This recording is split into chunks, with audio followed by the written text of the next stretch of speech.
Bonsoir à tous et à toutes. On va commencer. Merci d'être venus pour cette nouvelle rencontre de l'état de l'art. Pour ceux qui ne sont jamais venus, l'état de l'art, c'est un format qu'on a pensé à l'INHA depuis le début de l'année dernière pour chaque semaine inviter des historiens, des historiennes de l'art, des conservateurs, des conservatrices, des jeunes chercheurs à parler de leurs projets de recherche récents.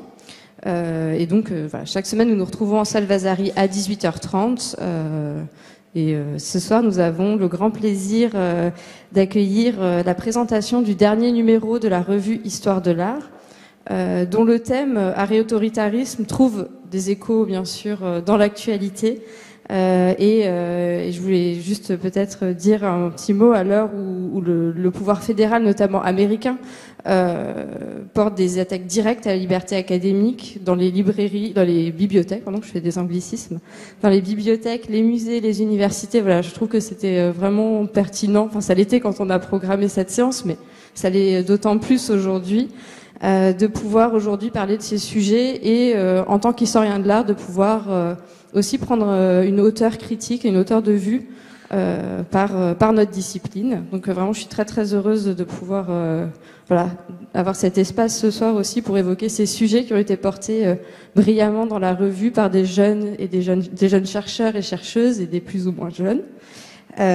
Donc très rapidement, avant de laisser la parole à nos trois invités de ce soir, je voulais les présenter rapidement. Donc les deux coordinateurs du numéro qui sont Antonella Fenech et Thomas Renard. Antonella est chargée de recherche CNRS au centre André Chastel, donc dans nos murs, pas très loin.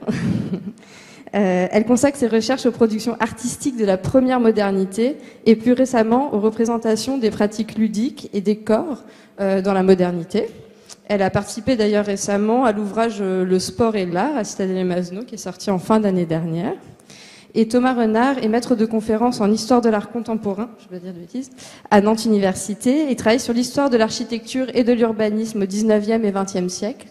Il a publié en 2019 Dantomania, restauration architecturale et construction de l'unité italienne aux presses universitaires de Rennes et travaille actuellement sur les croisements entre urbanisme et patrimoine pendant la première mondialisation et notamment sur la présence européenne en Chine, à Tianjin. Je ne vais pas dire mal de... Et enfin, bon, je ne la présente plus, mais je la présente un petit peu quand même. Dominique de Fonréau est conservatrice générale au musée du Louvre, chargée de mission auprès de la présidente, et elle est rédactrice en chef de la revue Histoire de l'art. Elle a été directrice pendant de nombreuses années du musée Eugène Delacroix et a dirigé été commissaire de encore plus nombreuses expositions. Et peut-être, juste pour ne pas toutes les citer, vous inviter à consulter le catalogue de l'exposition Exil, un très beau catalogue de l'exposition qui a eu lieu fin 2024 au Louvre-Lens. Voilà, je leur laisse la parole, on aura un petit temps à la fin, bien sûr, si vous avez des questions. Voilà. Merci à vous trois. Un grand merci Lucie pour cette invitation et pour cette soirée. Merci beaucoup à toutes et tous d'être là. Je voulais aussi saluer Delphine Vanesse qui est notre secrétaire de rédaction et qui est là et sans qui rien ne serait possible parce que voilà, c'est parce que Delphine est là que la revue existe et qu'on porte haut les couleurs de l'histoire de l'art et les couleurs de la jeune recherche. Donc merci beaucoup Delphine pour votre engagement constant et remarquable. Non seulement constant, mais remarquable. Donc ça, c'est absolument essentiel. Un très grand merci. Je vais être assez brève pour présenter en quelques mots la revue parce que l'idée, c'est surtout que je fasse la modération entre nos deux coordonnateurs, donc Antonella Fenech et puis Thomas Renard, qui sont tous les deux membres du comité de rédaction et dont on travaille régulièrement ensemble et merci beaucoup à tous les deux de votre engagement au sein de la revue. En quelques mots, la revue Histoire de l'art a été créée en 1988.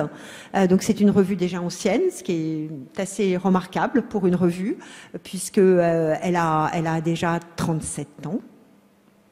C'est ça, oui, c'est assez impressionnant. Et que l'année prochaine, à la fin de l'année prochaine, on aura notre numéro 100, ce qui est aussi assez impressionnant, pour une revue qui s'est pourtant créée comme la petite revue, c'est-à-dire une revue qui avait vocation à être à côté de la grande, c'est-à-dire la revue de l'art créée par André Chastel. Elle a été créée et elle est restée fidèle à l'esprit de sa création. Elle a été créée pour publier les travaux des jeunes chercheurs et à la fois qui soient jeunes doctorants, qui soient jeunes conservateurs, jeunes maîtres de conf. Donc vraiment a été vraiment créée pour cela, et elle est fidèle à cet esprit-là, puisqu'elle continue à publier les travaux de jeunes chercheurs. Je remercie beaucoup Christophe Zang qui est là ce soir et dont on a publié son travail, donc très intéressant travail, qui fait aussi d'ailleurs la couverture du numéro, dans ce numéro Art et autoritarisme. Donc on fonctionne hors de toute institution, même si on est soutenu par l'INHA, et merci infiniment à l'ensemble de l'INHA et aux éditions en particulier pour leur soutien constant. Mais on est hors institution et on est financé par la Direction générale des patrimoines du ministère de la Culture, par le Centre national du livre, par l'École du Louvre, par l'INHA donc, et par également le Centre allemand d'histoire de l'art qui nous soutient. Donc on arrive à tenir comme ça, un peu de manière, comment dirais-je, fragile mais tenace, ou voilà, ce qui est un peu comme ça, et avec une équipe de bénévoles, l'ensemble du comité de rédaction et moi-même sommes bénévoles, mais très engagés, et c'est un comité de rédaction dont je dis souvent, parce que c'est vrai que c'est un des cénacles les plus agréables et les plus vivants auxquels j'appartiens. Je suis membre depuis assez longtemps maintenant du comité de rédaction et je suis rédactrice en chef depuis 2018. Et je voulais aussi saluer Anne Desrivières, qui est notre graphiste et avec qui on a conçu la nouvelle maquette il y a maintenant 3 ans, et une nouvelle maquette qui valorise, et on vous passera des images, qui valorise à la fois le texte et les images, puisque notre grand enjeu, c'est que l'histoire de l'art, c'est à la fois une narration, mais aussi des images. C'est un continuum historique, mais c'est aussi des artefacts qui lui échappent, ce qui est toute la complexité de notre discipline. Donc voilà à très grands traits. Ce numéro Art autoritarisme, il a été proposé donc au comité de rédaction donc par Antonella et par Thomas, il y a déjà 2 ou 3 ans. On a toujours à peu près 3 numéros en cours, hein, c'est à peu près ça l'histoire. On a toujours un qui vient de se finir, un qui est en train d'être en préparation et un 3e qui se lance. Donc en ce moment, on vient de finir celui-là. On a en préparation un numéro archive 1, et puis sur les sources notamment, et on a un 2e numéro archive sur les archives d'historiens d'art qui lui est en préparation pour décembre, et on publie 2 numéros par an. Et comme je vois qu'il y a pas mal de jeunes chercheurs dans la salle, on fait des appels à contribution 2 fois par an, donc n'hésitez pas aussi à répondre à nos appels à contribution, et n'hésitez pas à nous contacter d'ailleurs, Delphine et moi, par rapport à tout ça. Voilà. Donc ce sujet, quand vous l'avez présenté, on se doutait pas tout à fait qu'il aurait une telle résonance. Hein. Enfin, d'ailleurs, on ne souhaitait pas qu'il ait une telle résonance. On va être assez quand même franc. C'est pas du tout ce qu'on aurait voulu, mais ça nous avait semblé à tous, et je vais passer la parole tout de suite à Antonella puis à Thomas pour en parler, ça nous avait semblé à tous un sujet important, un sujet dont on avait en tête d'ailleurs qu'il soit à la fois sur le rapport à l'autoritarisme politique, mais aussi sur un autoritarisme plus large, qui était aussi, pourrait être un autoritarisme de genre ou de pouvoir financier, ou de pouvoir même statutaire ou académique. Voilà, donc c'était vraiment cette idée-là. Et on a lancé un appel à contribution très large, et comme toujours avec la revue, très large dans les périodes, puisqu'on essaye toujours de couvrir le plus largement possible, alors jamais complètement, mais de l'Antiquité à l'art contemporain, et on essaye aussi toujours de couvrir les différentes expressions artistiques, donc à la fois les beaux-arts, mais aussi le cinéma, la photographie, l'estampe.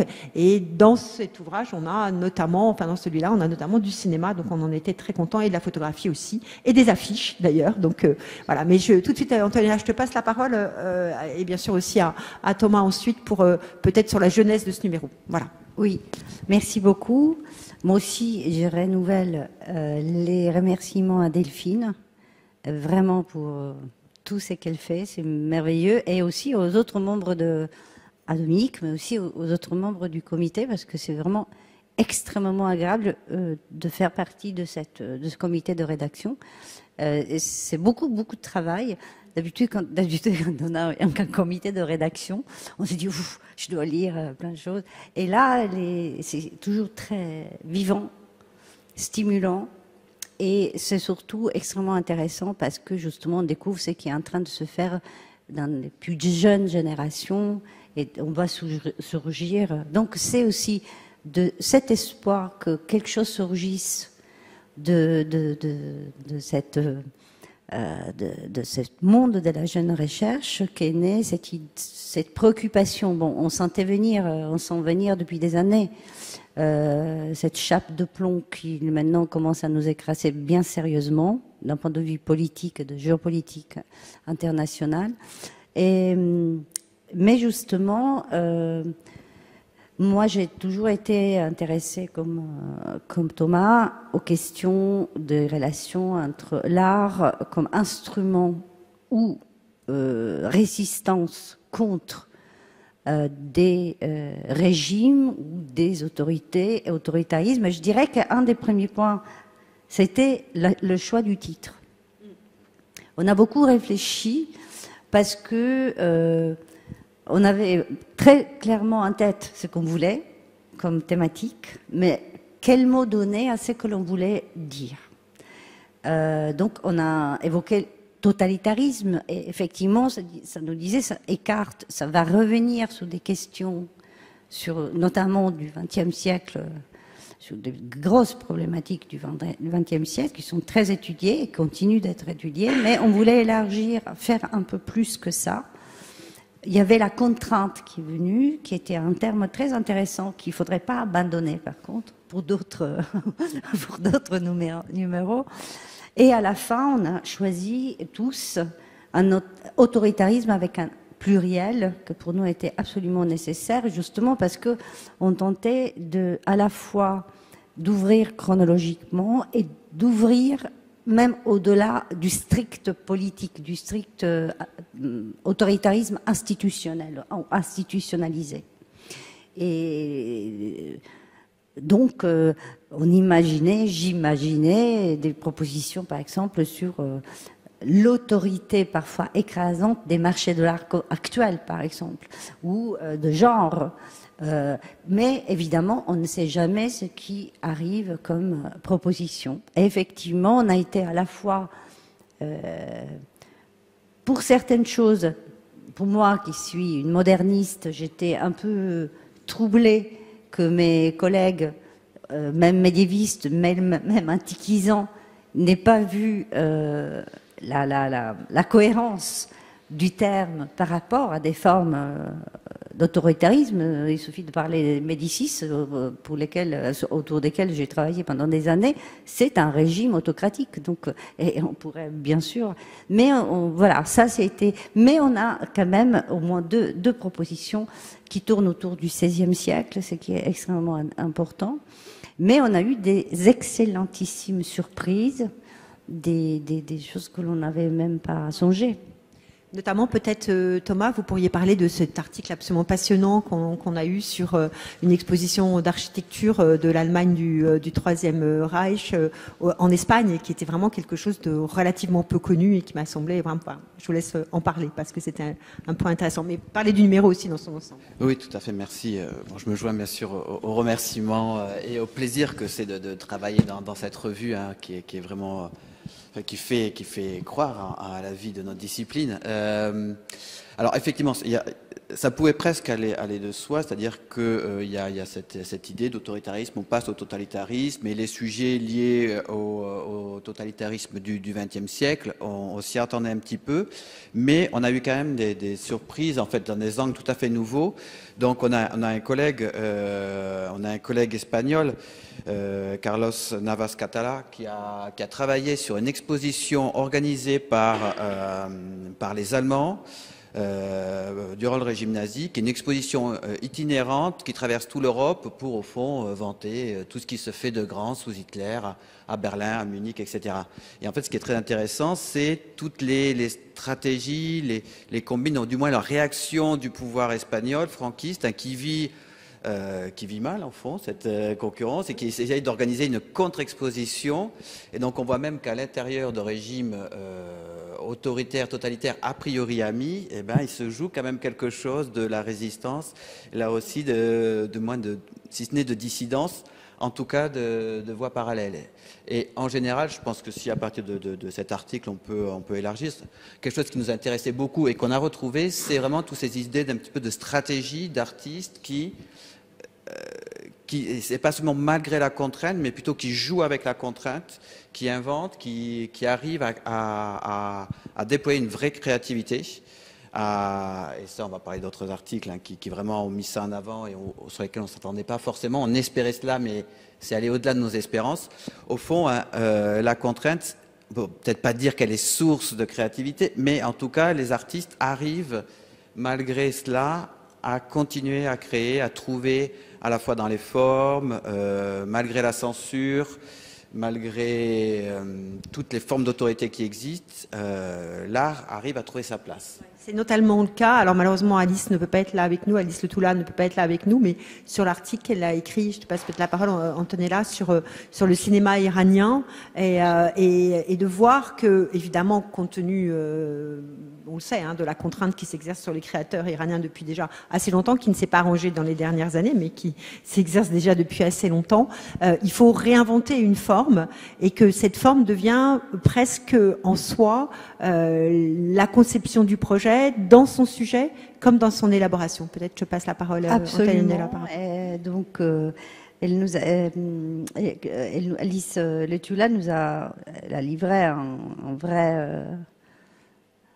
article d'une subtilité extrême sur les cinémas, sur 3 films de Jafar Panahi, et en mettant l'accent sur le caractère clandestin en Iran, de sa cinématographie et de sa manière. Évidemment, il n'y a pas de plateau de tournage, il n'y a pas tout ce que l'infrastructure extérieure, extériorisée plutôt, ce n'est pas possible, mais elle parle de cube. Le cube qu'il a créé, c'est ce cube de l'intimité. Il y a c'est un mot qui reviendra je pense, au cours de cette soirée, comment créer un nouvel espace dans lequel, par des biais qui ne sont pas d'une résistance explicite, créer des espaces-temps qui signifient ce cloisonnement et cette difficulté, cette aussi condamnation par rapport, du régime par rapport à son œuvre. Et donc, ces analyses sont extrêmement fines et permettent aussi de voir comment, au-delà du fait qu'une autre manière de créer peut naître sous des régimes autoritaires, totalitaires aussi, il y a quelque chose de l'ordre de la ruse, dans le sens le plus positif du terme, de cette intelligence de l'œil, de intelligence de la main, quand il s'agit de créer de ses propres mains. Il y a une autre forme d'intelligence qui se met en marche, et c'est cet article qui pointe dans le cinéma iranien magnifique de cet auteur, de ce cinéaste, mais on a d'autres, je disais, le mot intime revient, par exemple dans l'article de Gallic, voilà, Suedila, qui, donc l'Albanie, et je ne sais pas si tu veux en dire quelque chose, j'en parle. Non, vas-y, Thomas, comme vous voulez. On a invité Alessandro Gallic. Je savais qu'il travaillait sur ces questions, sur cet artiste depuis un moment, et sur cet artiste à partir des années 80, donc dans l'Albanie, et où il avait été, il est encore accusé d'acquaintance avec la culture bourgeoise. Donc, il a dû changer sa manière de faire, sa manière de s'exprimer d'un point de vue de son travail de peintre. Et sa résistance passe spécifiquement par une mise en scène, on va dire, dans ses œuvres, d'une espèce de sublimation de l'intime, comme résistance aussi à ces dictats qui viennent du régime politique autour duquel, sous lesquels il s'est trouvé, notamment à partir des années 80, et des accusations qu'on a portées sur son œuvre. Ce qui était très intéressant dans l'article que nous a donné Alessandro, c'est que on voyait qu'en fait, il commençait comme un artiste officiel, enfin vraiment avec une formation plutôt soutenue par le régime, en fait, pour être honnête, donc pas vraiment à distance, en profitant d'ailleurs un peu. C'est-à-dire que ce que j'ai trouvé aussi intéressant, c'est que ça permet de pas être trop binaire, enfin pas trop. On voit qu'on est plutôt dans des nuances que dans des oppositions formelles,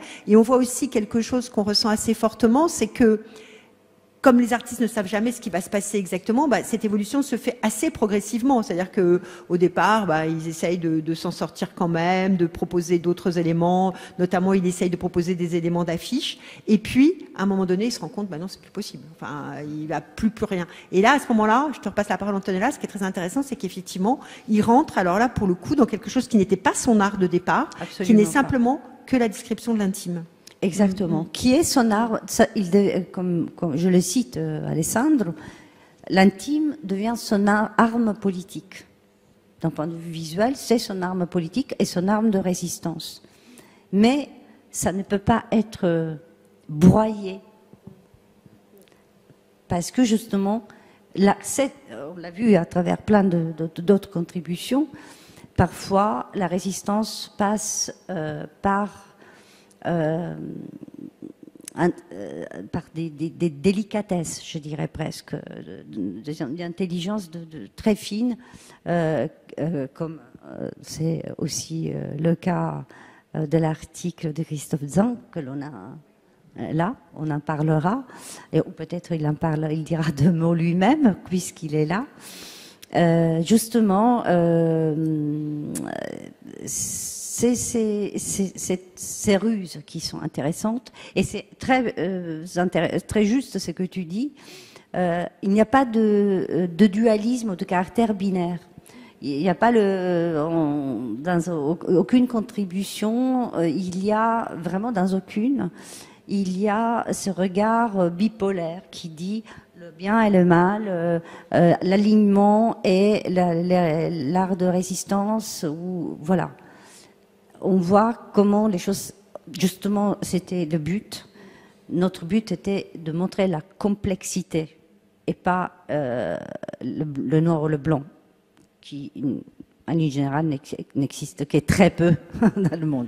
Un des points importants du numéro, et peut-être j'ai passé la parole à Thomas par rapport à ça, notamment par un article qui nous a vraiment ouvert sur quelque chose, je crois qu'aucun d'entre nous ne connaissait, qui était les affiches vietnamiennes par Jacques Tho. Alors là, vraiment, je crois on a relu l'article, mais on était loin de nos domaines respectifs les uns comme les autres. Mais bon, c'est fait partie aussi du grand intérêt du comité d'avoir comme ça des éléments. Et ce que j'ai trouvé intéressant, c'est combien le rôle de l'historien de l'art, c'est-à-dire des historiens de l'art que nous sommes, est essentiel pour arriver à non seulement à faire connaître, mais à orchestrer. Je vous passe la parole, Thomas, par rapport à ça, parce que c'est un des points qu'on retrouve dans plusieurs articles, c'est combien, finalement, au-delà des artistes, il y a une forme peut-être de résistance, ou en tous les cas d'engagement de la part des historiens de l'art pour faire connaître un art qui avait un peu disparu.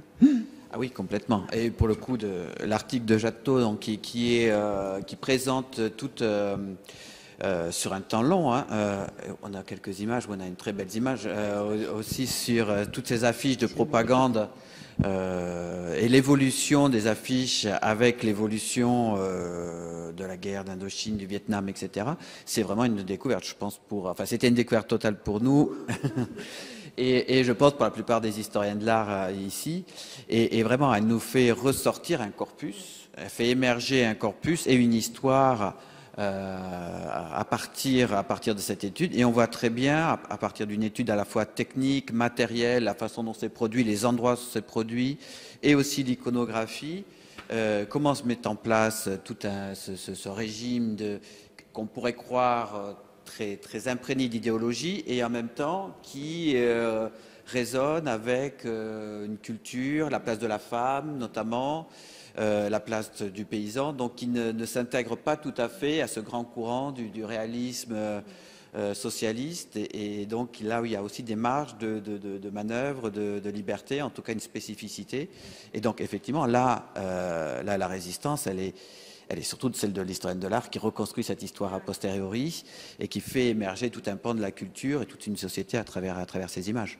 Et ça, c'est assez passionnant parce que par rapport au rôle de la revue et de l'histoire de l'art comme discipline, mais comme notre revue s'appelle l'histoire de l'art, du coup, on colle un peu aux deux. En tout cas, c'est ce qu'on essaye de faire et comme on s'adresse aux jeunes chercheurs, c'est combien notre discipline est une discipline certes de la connaissance, mais aussi de l'ouverture, de l'engagement, et que même si ça peut sembler parfois un peu dérisoire, c'est pas complètement dérisoire et que malheureusement ce qui se passe en ce moment dans les universités américaines ou dans les bibliothèques, comme Lucie le rappelait, montre qu'en fait c'est pas du tout dérisoire et que ce qu'on fait c'est très important. Et dans l'article de cet article de Jatot, ce qui est très intéressant, c'est qu'on voit aussi que on aurait pu imaginer que le régime Viet Cong se soit complètement détaché des univers esthétiques occidentaux. Enfin, franchement, on se dit, ben voilà, il renoue. Et ben pas tellement en fait. Et ça, c'était aussi très surprenant. C'est-à-dire que il y avait quand même, ils avaient fait leur quelque chose qui leur semblait appartenir. C'est-à-dire que c'était finalement pas tout à fait du passé faisons table rase, mais plutôt du passé gardons quelque chose qui nous appartient. Et ça me semble être des sujets aussi très intéressants parce qu'évidemment tout au long du numéro, on questionne aussi cet enjeu d'identité et d'altérité et d'une identité qui est une identité revendiquée par le pouvoir ou d'une altérité qui est celle des artistes. Et ça, je trouve ça aussi un point intéressant. Peut-être par rapport à l'article qui se passe aussi dans le Mexique espagnol, ça parce que tu as suivi, Antonella, je trouvais ça intéressant. Belle surprise, Belle surprise. quelque chose que je ne connaissais pas. Pourtant, c'est un point qui m'intéresse. Ces relations entre l'Europe du XVIe siècle et ceux qu'on a appelés les Nouveaux Mondes, Mexique plutôt, qui n'était pas de nouveau du tout. Il avait existé depuis bien longtemps. Et là, on passe, on va dire, à une chose intéressante qu'on a repérée à plusieurs reprises dans les contributions, mais aussi dans le portfolio, entre autres. Cette question de l'échange. C'est-à-dire que deux positions là, on parlait d'autoritarisme, évidemment, la place du colonialisme est importante dans les numéros, donc soit d'un point de vue du nombre d'articles, mais aussi géographiquement, parce que ça nous a permis, même du colonialisme culturel, si on pense un peu au Japon, par exemple, sur lequel on a un article. Donc, comment, à un moment donné, lorsqu'on a commencé l'évangélisation du Mexique au XVIe siècle, après la Conquista, et on a commencé à construire des églises qui étaient avec des architectures qui épousaient bien les pratiques locales, les pratiques architecturales locales, habitatives locales. Sur le lieu même des temples. Voilà. Évidemment, comme d'habitude, on superpose un temple à un autre. Comment l'article se pose la question, est-ce que les programmes iconographiques en particulier, outre que la forme même de ces églises, est-ce qu'ils étaient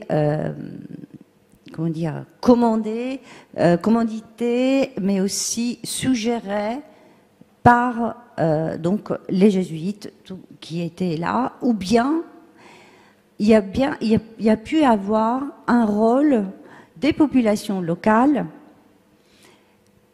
L'hypothèse est oui, elle explique,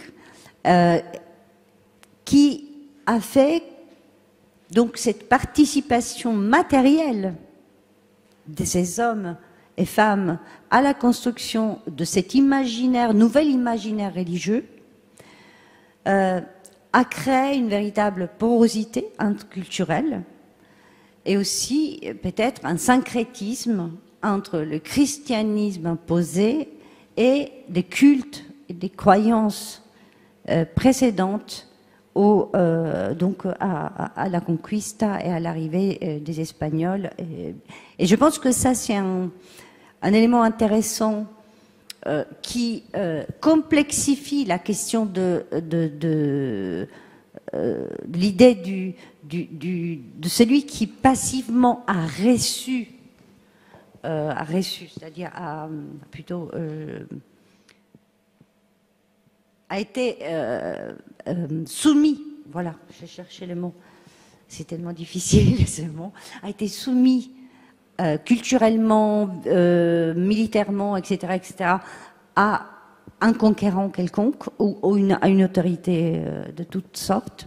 Mais comment les choses se passent parfois de manière plus complexe et comment on arrive à faire survivre, à créer des véritables survivances dans la forme que l'autre nous impose, dans la forme culturelle, dans la forme artistique imposée par les colons, les conquistadores en particulier, et qui plus est donc tous ces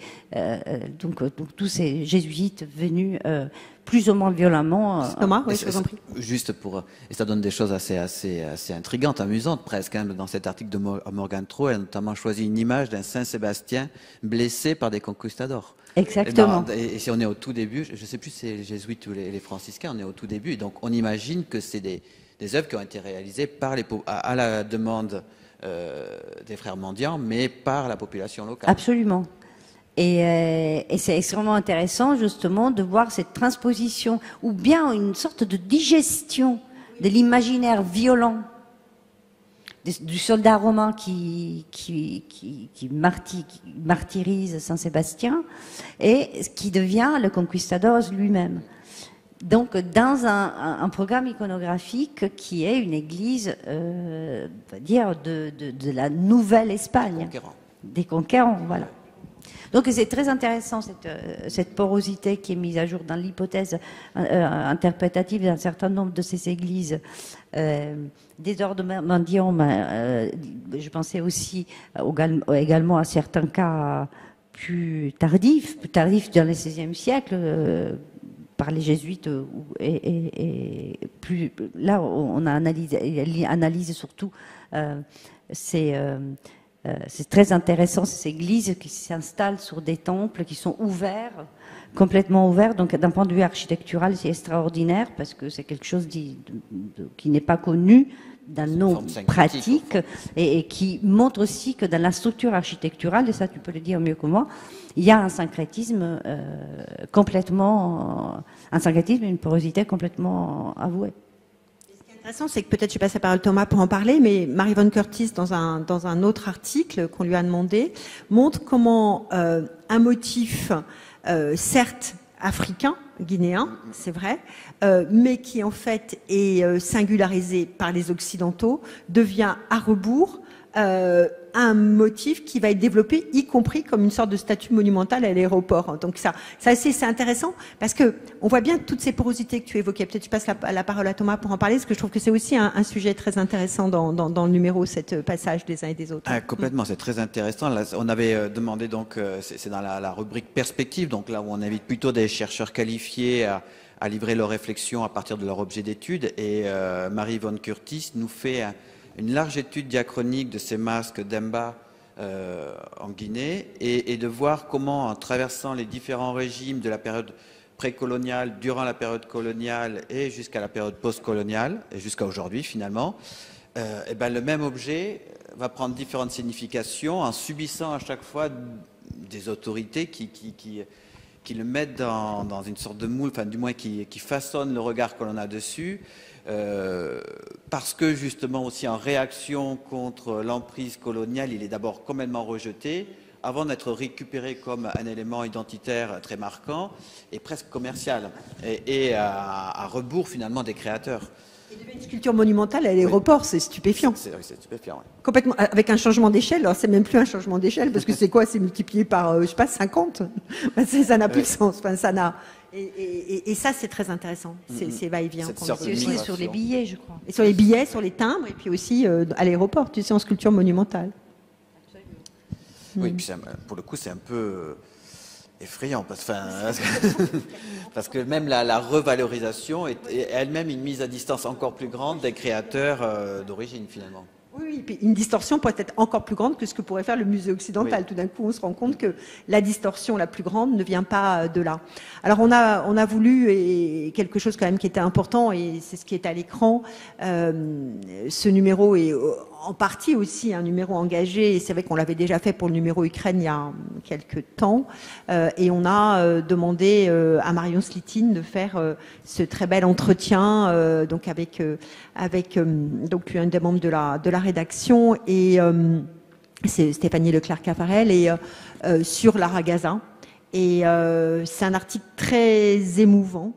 Parce que Marion, qui est une historienne de l'art et anthropologue française, mais a beaucoup travaillé à Gaza. Elle a été en résidence à Gaza. Elle connaît bien l'art de Gaza et l'art en Palestine, parce qu'elle connaît aussi bien l'art à la fois en Palestine comme en Israël. Hein. Elle connaît bien tous ces éléments-là. Et pour le coup, ce qu'elle nous retrace là, et je vais vous passer la parole pour en parler tous les deux, c'est malheureusement l'histoire d'une destruction. Et qu'on ne peut quand même pas décrire autrement. Donc je vous passe la parole parce que c'était un point qu'on souhaitait, c'est un entretien très fort. Très fort, mais que vraiment c'est important, je pense que la revue l'ait publié. Je pense que c'est donc évidemment, on ne s'attendait pas à devoir nécessairement parler dans ce contexte dramatique de ces questions, mais c'était d'autant plus important qu'on y tenait, qu'on voulait cet article, qu'on voulait qu'on parle de ça. Destruction, c'est le mot et le cri de Marion Slitine qui trouble. C'est un article troublant. C'est un article, c'est un entretien, pardon, troublant. C'est la chose qui touche le plus, c'est les désarrois.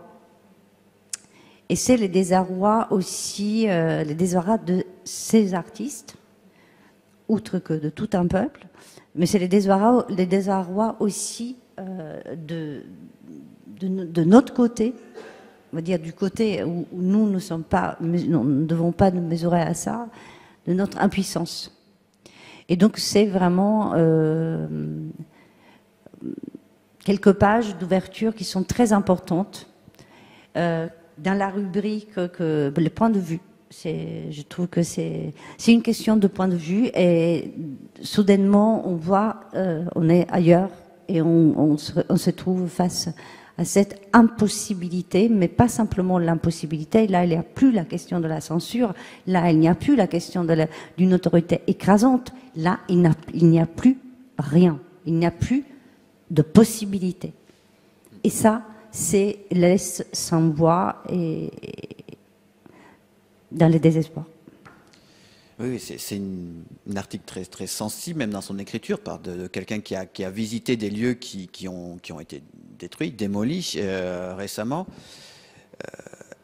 Et en même temps, et c'est là aussi on revient au travail de l'historienne, de l'historienne de l'art, elle met ça dans une profondeur historique qui permet quand même de penser le phénomène, qui ne reste pas au niveau de l'émotion, de la sensibilité. On arrive à reconstruire cette longue histoire de la diaspora, et au fond, on voit qu'à chaque fois, quand même, les artistes palestiniens ont réussi à créer dans les conditions les plus terribles, ce qui laisse quand même un peu d'espoir, parce qu'on se dit qu'il... l'espoir, ça toujours. Et c'est vrai que c'est un article aussi, enfin un entretien très mesuré. Hein. Elle n'est pas du tout dans la critique. D'ailleurs, elle ne le dit jamais à aucun moment dans la critique de quoi que ce soit par rapport, bien sûr, aux habitants d'Israël, ni à quoi que ce soit. Elle est vraiment de ce point de vue-là. Elle ne parle que du pouvoir politique, mais pas du tout des enjeux.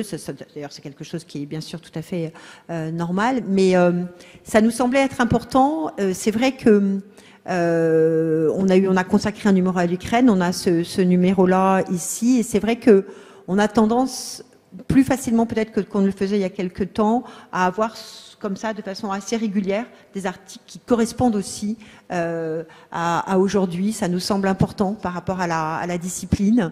On ne peut effectivement pas rester à distance de ce qui se passe. Et c'est la raison pour laquelle, et là, je vais passer la parole à Antonella, on a voulu aussi commander un très très beau portfolio. Donc je vais vous le remontrer. Voilà, un très beau portfolio absolument magnifique, un grand artiste contemporain et qui s'est prêté au jeu grâce à toi, Antonella, mais qui s'est prêté au jeu très volontiers avec une création qui est pour nous. C'est-à-dire que ce numéro d'Histoire de l'Art, ça a l'air de rien, mais c'est un numéro aussi collector qui est un numéro de création. Donc c'est pas mal. Antonella, je te passe la parole. Absolument. Quand on discutait, moi j'aime bien les numéros, j'adore les numéros avec des portfolios d'artistes. Moi aussi, tu sais. Voilà, je sais que toi aussi, je les aime beaucoup. Parce qu'on fait l'histoire et aussi la création en même temps. Et là, quand on a commencé à songer à ce numéro, immédiatement, m'est venu à l'esprit Sami Balogi. Précisément pour toutes les choses complexes qu'on voulait faire surgir et parce que il nous permettait de mettre c'est-à-dire son travail permet de mettre subtilement mais de manière très forte aussi face à face le temps, l'espace, des formes au pluriel d'autoritarisme d'un côté ou de l'autre, d'amnésie historique. Et aussi, autre chose qui m'intéressait beaucoup, c'est que Sami est un chercheur aussi. Il est en thèse, il est un artiste chercheur, comme il y en a beaucoup. Donc, c'est aussi cette attention il aurait tout à fait aussi pu participer au numéro archives parce qu'il travaille énormément sur des archives européennes comme des formes d'archives, si aussi des archives pas nécessairement, ça peut être aussi des objets ou la mémoire du côté du Congo avec un cas, donc du royaume du Congo. Donc il a fait un travail. Il a monté un travail où se décline un rapport complexe, jamais complètement paritaire, entre l'Europe et le Congo avec un K, et aujourd'hui le Congo avec un C, donc la République démocratique du Congo, à travers les siècles, à travers tout d'abord les échanges entre les rois du royaume Congo et les Portugais, les papes, les grands princes de la Renaissance italienne. C'est des échanges encore horizontaux à cette époque. Donc, il envisage, il retisse, moi je parle de tissage d'espace et de temps, dans cette petite introduction que j'ai faite, il retisse des époques précoloniales, coloniales et postcoloniales. Il retisse aussi la mémoire, la nôtre, d'Européens, colons, et aujourd'hui comment dire, de l'Occident, ce terme est encore valable, mais de cette puissance qui prend le sang, la terre de la République démocratique du Congo, de tous les richesses minières souterraines qui, encore une fois, provoquent plein de désastres, des désastres qui sont toutefois, comment dire, négocier avec le pouvoir actuel local, mais il rétisse tous ces différentes relations et la période coloniale, justement, avec la France, le Portugal et la Belgique, après donc cet effritement et le partage du gâteau africain à la conférence de Berlin, mais il rétisse tout ça et il rétisse aussi la mémoire congolaise. C'est-à-dire qu'il parle à la fois dans ses œuvres de ces relations troublées, de ces déplacements, de cette redénomination des choses et des objets, et également il rappelle que certaines choses n'ont plus de nom dans la mémoire congolaise, qu'on a abandonné à l'autre, nous sommes les autres, cette fois-ci on inverse, à l'autre européen, le nom des choses. Les dons, la nomenclature, la classification des objets et cette transformation d'usage. Et donc, il en appelle à la fois à notre mémoire collective. Et il pose, à mon sens, la question dans ses œuvres de comment reconstruire et écrire une autre histoire à plusieurs voies, plus horizontale et plus sincère, plus proche de la complexité du monde. C'est vraiment un très beau portfolio qui parle de matière, qui parle de tissage, et voilà, qui me semble très intéressant. Peut-être comme Christophe est là, on va peut-être vous demander de venir avec nous si vous en avez envie, oui. de vous le proposer, parce que ce qui est intéressant dans votre article, donc qui porte sur la Chine contemporaine, parce que c'est vrai que Thomas le disait tout à l'heure, et je voulais le souligner, on touche à peu près tous les continents, hein. Peut-être l'Océanie. Peut-être pas l'Océanie, mais on a failli. Voilà, mais voilà, on a failli malheureusement, voilà. Mais tous les autres, donc ça c'est pas mal, et on est assez content de ça parce que c'était quelque chose quand même qu'on souhaitait. Et donc c'est sur la Chine contemporaine, et ce que je trouve très intéressant dans votre article, c'est que il parle à la fois de témoignages ou pas, ou de l'impossibilité de certains témoignages et la spécialité de certains arts, de certaines œuvres d'art fondées sur le témoignage, et puis de monstration et de subtilisation des œuvres d'art. Et d'ailleurs, c'est ce qui fait notre couverture. On a beaucoup aimé notre couverture qui montre non pas une œuvre d'art, mais le fait qu'une œuvre d'art soit cachée. Donc, je vais vous passer la parole tout de suite. Eh bien, merci. Alors, je dois aussi remercier Antonella, Thomas, Dominique et Delphine pour votre accompagnement, parce que pour moi, c'était une nouvelle expérience que de publier dans une revue. Et je dirais que votre accompagnement a été d'autant plus important que le sujet était complexe, et que, évidemment, en tant que jeune chercheur, on se pose déjà beaucoup de questions, parce qu'on se demande si ce que l'on fait va être intéressant, si ce que l'on écrit va être compréhensible. Mais sur la question de l'art et de l'autoritarisme, il y a aussi des difficultés supplémentaires, qu'elles soient méthodologiques ou bien même éthiques, puisque effectivement, on sait que nos publications peuvent avoir des conséquences, que ce soit sur nous-mêmes ou sur les artistes dont on va parler. Et par rapport à cette difficulté méthodologique, moi je dirais que ce qui m'avait intéressé dans ce sujet de mémoire, puisque c'était d'abord un sujet de mémoire que j'ai mené quand j'étais en études à Sciences Po et à l'École du Louvre, c'était en fait de partir de la mémoire pour voir où la mémoire allait m'emmener. Et donc si on suit en fait le fil de la mémoire et qu'on adopte le prisme de la mémoire, eh bien on se retrouve à aussi bien parler de création que de critique, que de réception. Et évidemment, ça vous oblige à vous former très rapidement sur ces différentes approches en histoire de l'art. Mais en fait, c'est ce qui est effectivement très intéressant. Et donc, pour l'article que j'ai proposé au sein de la revue, l'idée c'était effectivement de proposer un peu un panachage de ces différents terrains vers lesquels la mémoire nous entraîne, avec différentes situations. Et en fait, les différentes œuvres que je présente dans cet article, elles sont analysées de façon différente. Et donc, par exemple, la première œuvre qui ouvre cet article, c'est celle de Liu Wei, qui là est vraiment, on est au cœur de la création artistique, avec un artiste qui, lui aussi, s'aventure dans des terrains un peu flous, puisqu'il est artiste, mais il agit comme journaliste, et c'est parce qu'il se revendique comme artiste qu'il peut aussi dire que ce qu'il fait n'est pas du journalisme, mais plutôt une création artistique, et c'est ce qui lui donne un peu sa liberté d'expression, on va dire. Et en même temps, c'est là où on revient sur la question de la méthodologie. Pour travailler sur cette œuvre, en fait, on ne dispose pas énormément de sources. L'artiste, moi je dois dire, je n'ai pas retrouvé sa trace, je n'ai pas pu le contacter.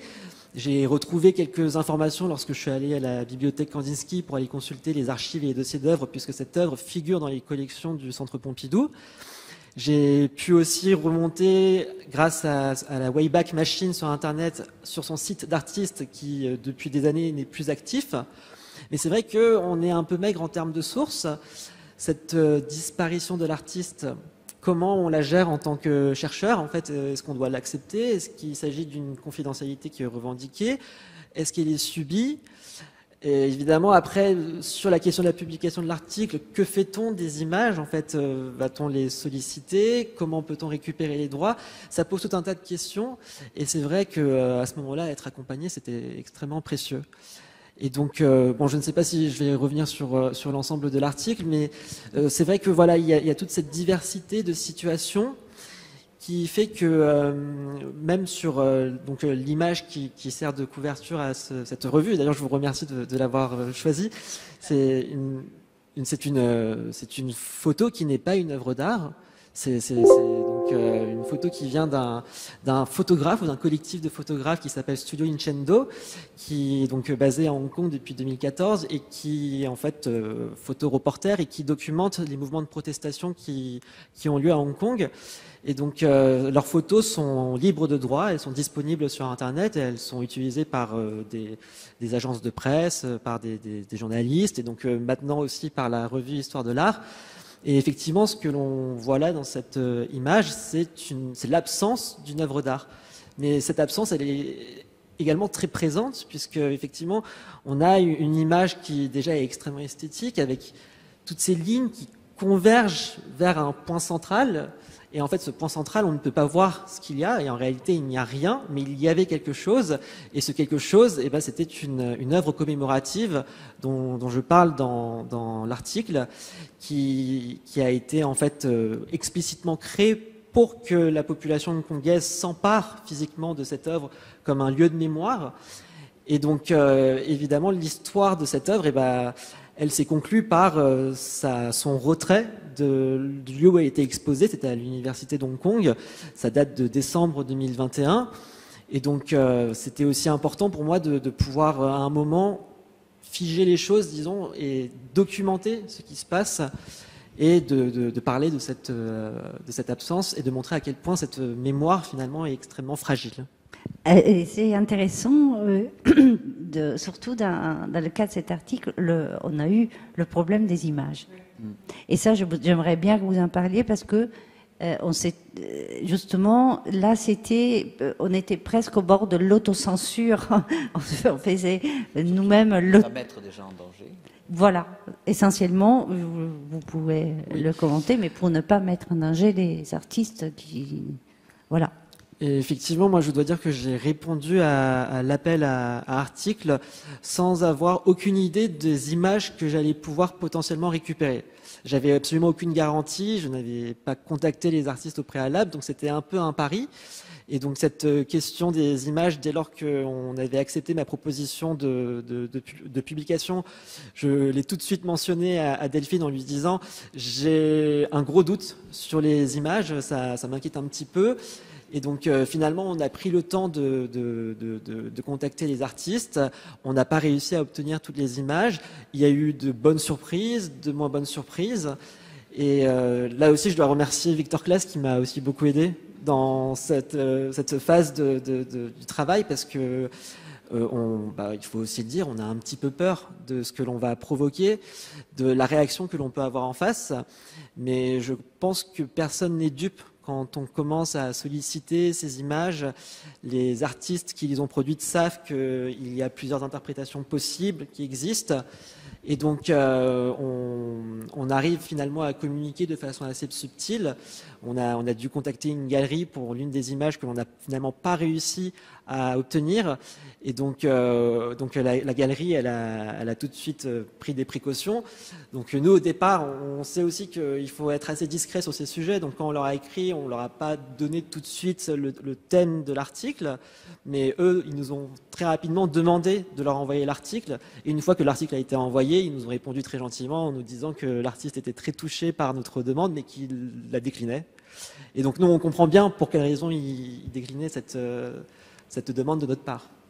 Et si je peux juste rajouter une petite chose, un autre élément qui était très intéressant dans l'article de Christophe, c'était non seulement cette sorte d'oblitération, de censure qui fait que les massacres de Tiananmen ne peuvent pas être évoqués, et donc toutes ces stratégies des artistes pour peut-être l'évoquer, mais tout en restant dans ce flou, mais aussi en retour, ça devient le prisme de la réception en Occident, et vous montrer comment en fait il y a tout un tas d'œuvres qui arrivent ici, et par réaction on va projeter quelque chose, ça devient une sorte de trou noir de la censure, mais qui attire aussi le regard, et comment on peut surinterpréter parfois des œuvres par ce prisme-là, alors que peut-être elles n'en parlent pas.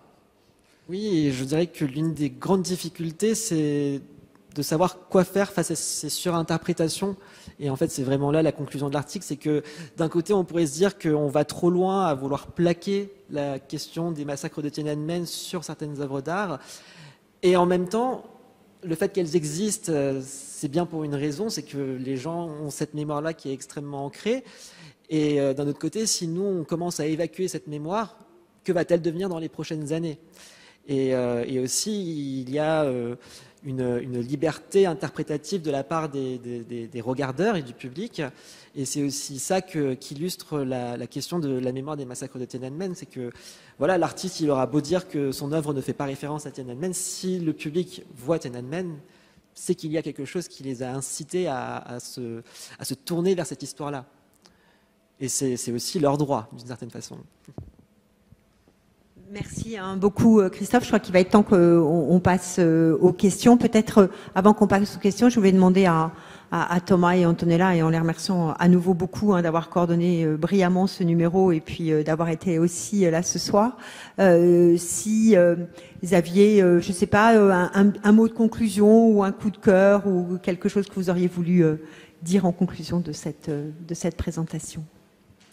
C'est dur parce qu'il y a beaucoup d'articles qu'on n'a pas évoqués et qui sont tout aussi intéressants, mais c'est pour vous donner envie d'ouvrir le numéro et de le parcourir. Non, le coup de cœur, ça a été vraiment cette ouverture géographique, je pense, et la possibilité de comparer l'incomparable, ou en tout cas de dresser des liens, des lignes entre des situations extrêmement différentes les unes des autres, et de voir est-ce que ça peut nous amener à réfléchir, justement. Donc, bon, il me semble que vraiment la force de ce numéro, c'est, comme tu disais, c'est le fait qu'on touche à peu près tous les continents. Merci beaucoup, Antonella. Alors, moi, je dirais exactement la même chose, mais je rajouterais qu'il y a un article qui a une touche de quelque chose d'improbable. Je ne l'imaginais pas.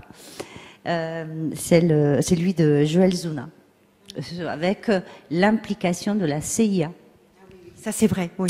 C'est formidable. La CIA, le Mbari Club, donc, qui réunit au Nigeria des artistes, des écrivains, etc. La revue Black Perseus et Fela Kuti, grand musicien. Et là, je n'aurais pas cru à cette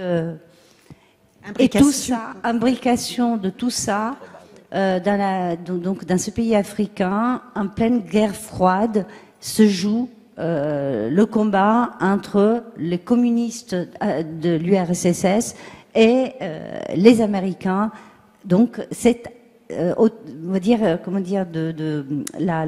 l'infiltration de la CIA dans les milieux artistiques africains à ce moment-là, dans les années 60 jusqu'aux années 80. Et cet article m'a paru véritablement une sorte d'étincelle de cette complexité que l'on voulait mettre à jour.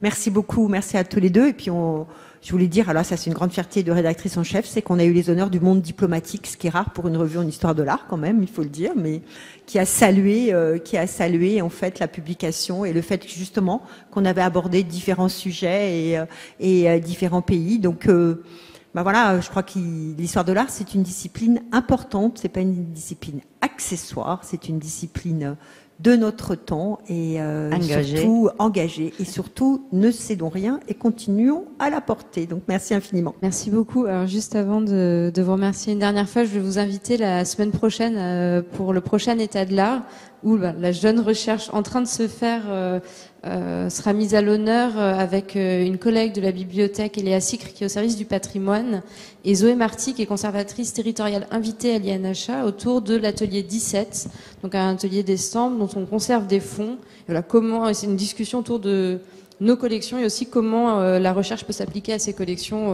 avec le regard d'une conservatrice. Voilà. Donc je vous invite, je pense que ça va être très fructueux, donc je vous invite vraiment vivement à venir la semaine prochaine. Merci encore à vous quatre de nous avoir offert cette discussion et ce beau numéro. Merci beaucoup. Merci Delphine.